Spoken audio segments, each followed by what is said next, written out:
It started on a damp, bitter night when the old house at the end of Willow Street was finally sold. The house had stood empty for years, its broken windows and sagging roof almost hidden by the twisted branches of towering oaks. They called it the Devoured's house, though nobody ever remembered who first came up with the name. Some said it was because the shadows seemed thicker there, like the house itself drank them in. Others said it was the smell of faint, metallic, like rusted iron that lingered around the walls and doors. But to the Jackson family, it was a dream come true. Michelle and Tom had been looking for a place like this, somewhere they could renovate and turn into a home. And their children, Ellie and little Ben, were thrilled by the sheer size of the place, its sprawling hallways, and maze-like corridors that seemed to wind around on themselves, defying reason. The first night, after unpacking boxes until their backs ached, Michelle noticed a strange mark in the living room. Just above the fireplace, a thin, deep red stain smeared across the wall. She wiped it with a cloth, but it didn't come off easily. The stain was stubborn, almost like it was sunk into the very paint. "It's just old, that's all," Tom had reassured her with a smile. But as he spoke, he glanced at the spot with an odd frown.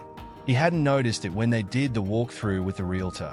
By the next morning, the red stain had grown wider, spreading like spilled ink on paper. It crept up the wall, reaching like clawed fingers. Michelle thought she could smell something now, a sharp, sickly sweet odor that made her stomach churn. She'd call someone to come and look at it, she decided, but she didn't get the chance. That night, as Ellie and Ben lay sleeping, a sound echoed through the house. It was faint at first, like a soft whisper, rising and falling, filling every room, every crevice. Michelle, half asleep, thought it was the wind.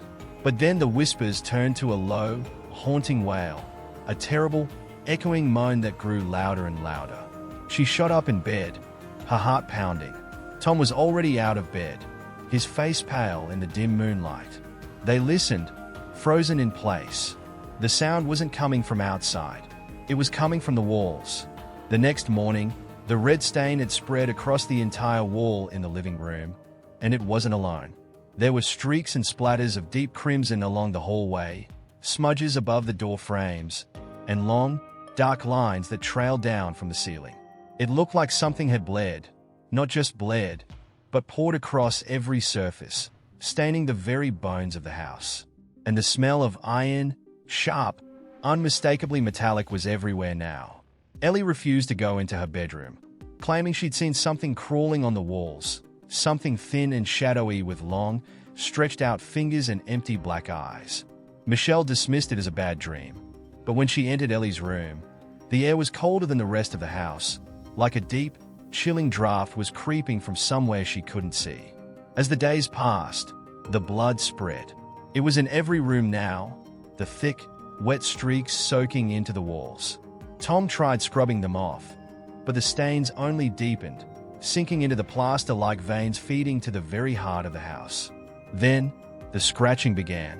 At first, it was faint, like rats skittering inside the walls. But as the nights went on, the scratching grew louder, angrier, like something desperate was trying to claw its way out. The scratching became a nightly torment, always starting in the dead of night when the house was pitch black and every sound seemed magnified, echoing like a scream in a cave. The noise moved through the walls, shifting from room to room, following an erratic, hungry pattern, as if something or someone was searching, clawing its way towards something it desperately needed. The children were terrified. Ellie would cry in her bed, curled up under the covers, while Ben began to sleepwalk, his eyes wide open, glazed over as he drifted through the halls, his small fingers brushing against the bloody streaks on the walls as if they were drawing him to some invisible force. Michelle and Tom tried to stay calm for the children's sake, but their nerves were unraveling. They were exhausted, never able to sleep for more than a few minutes at a time before a faint scraping, whispering, or even a low, distant moan would rip through the silence, sending chills down their spines. One evening, Tom decided he'd had enough. He took a crowbar and pried open one of the walls where the scratching seemed loudest, hoping to find rats or some logical, fixable explanation. But as he pulled back the plaster, The wall didn't reveal wiring or wood or insulation. Instead, it was lined with a thick, dark red substance that dripped onto his hands like fresh blood.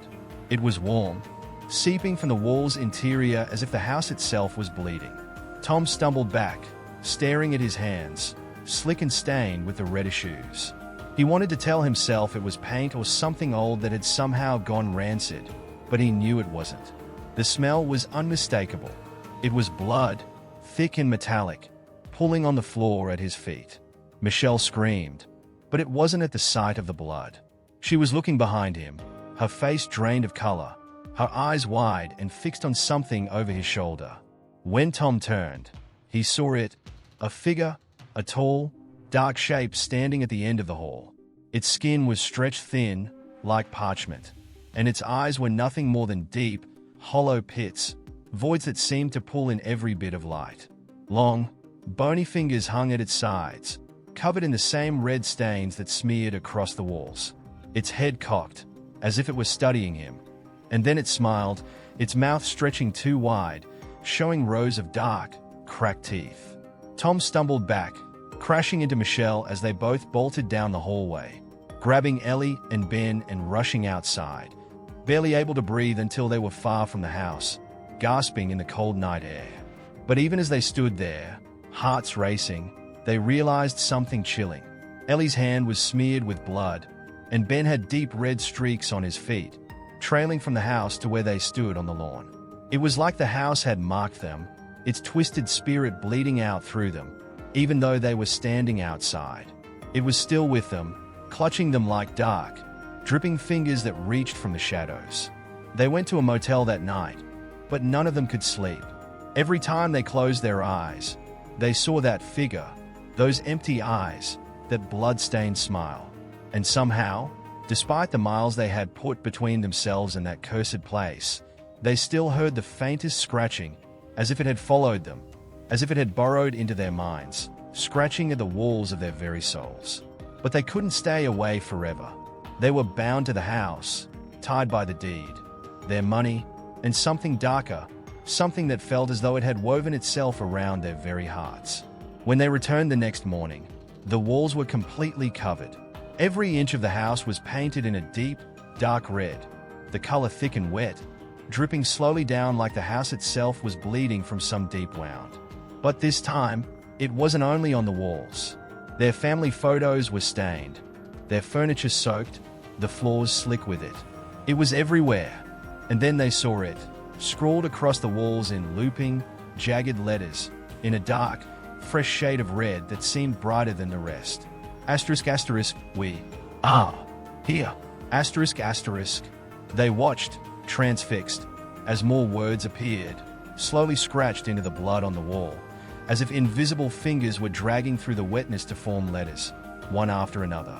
Asterisk asterisk, you can't leave. Asterisk asterisk. Then, all at once, the air grew colder, the lights flickered, and that horrible, metallic stench thickened around them. Tom tried to turn to Michelle, to say something, but his voice wouldn't come. His mouth moved soundlessly, and he realized he couldn't breathe. It felt like something was wrapping around his throat, squeezing tighter and tighter. Michelle screamed as the walls began to pulse, the red stains bubbling and moving, like veins carrying blood through a living body. They watched, helpless, as the floors, the ceilings, and even the windows began to bleed, trapping them in an unholy prison, a place alive with an ancient, malevolent hunger that wouldn't let them go. And in the corner of his vision, Tom saw it again, that figure, standing still and silent, grinning with that horrible, blood-streaked mouth. It raised one hand, pointed directly at him, and then curled its long, bony fingers, beckoning him forward into the walls.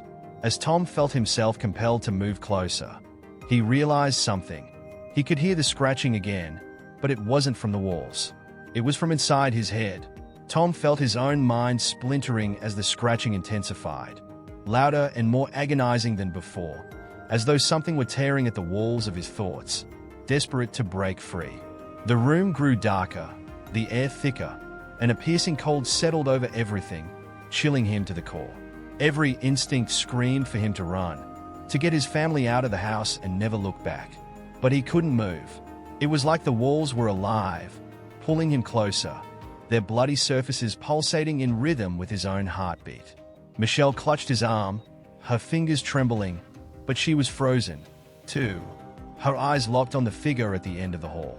The children stood beside them, silent, as if in a trance, their faces pale and empty, like the life had been drained from them. And that's when Tom realized that whatever haunted this place, it didn't just want them to stay. It wanted something more. With every ounce of his will, he forced his eyes away from the figure and grabbed Michelle's hand, pulling her and the children toward the front door.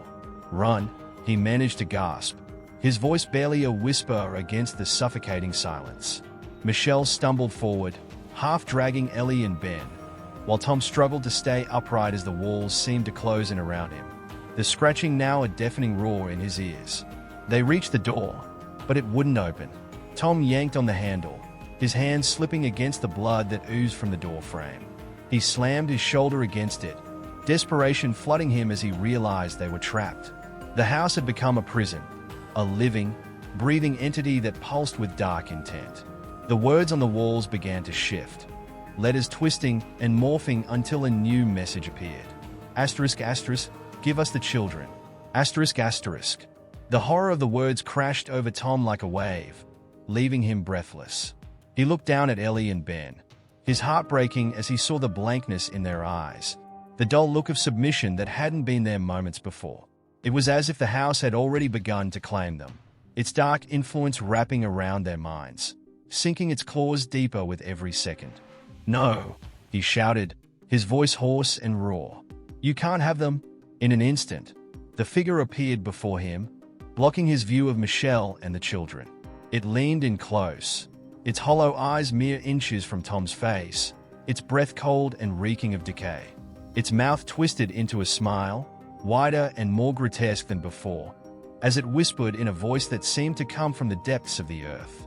Asterisk, asterisk, they belong to us now. They have always belonged to us. Asterisk, asterisk.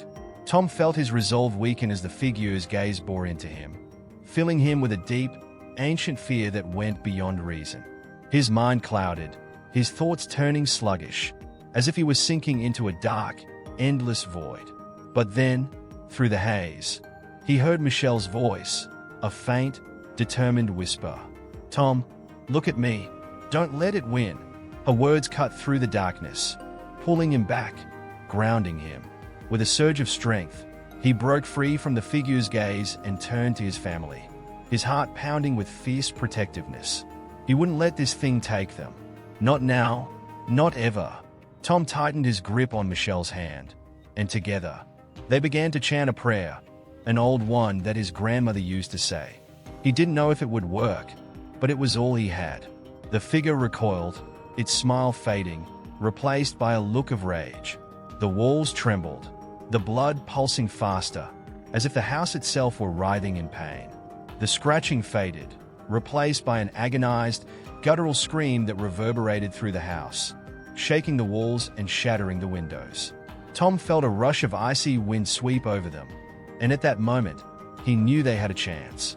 "Now," he shouted. "Run!" They bolted for the door, and this time, it opened with a force that nearly pulled them outside. They stumbled onto the front lawn, gasping for breath, as the house shuttered behind them, the windows exploding outward in a rain of glass and blood.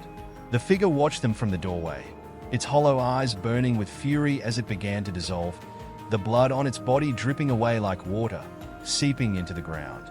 Then, with a final, thunderous groan, the house seemed to collapse in on itself, as if it were being swallowed by the earth, disappearing into the shadows, taking its horrors with it.